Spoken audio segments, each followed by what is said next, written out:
एकीकडे राहुल गांधींचे अमेठीमधील स्थानिक कार्यकर्ते हे त्यांचा किल्ला लढवत आहेत, तर दुसरीकडे केंद्रीय मंत्री आणि भाजपच्या उमेदवार स्मृती इराणी मतदारसंघामध्ये ठाण मांडून आहेत।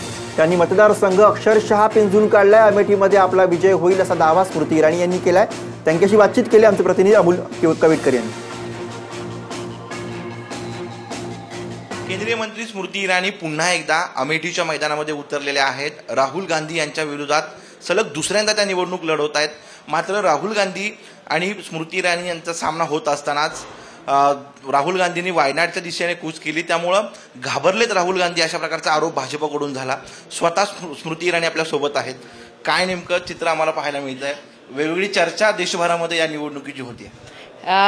मुझे ऐसा लगता है पहली बार साम टीव्हीचे प्रतिनिधी आलेत अमेठीत, तर तुमचे स्वागत आहे भरपूर। आणि राहुल गांधीचं वायनाडसून पर्चा दाखल करायची जे त्यांची इच्छा आणि ते एक निर्णय झाला, ही पण अमेठीची लोकांना वाईट वाटलं।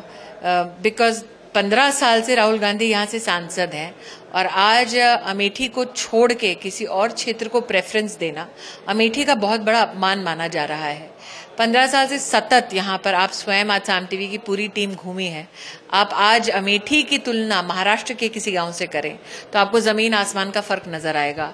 लेकिन आज अमेठी की बदहाली आप स्वयं देख चुके हैं।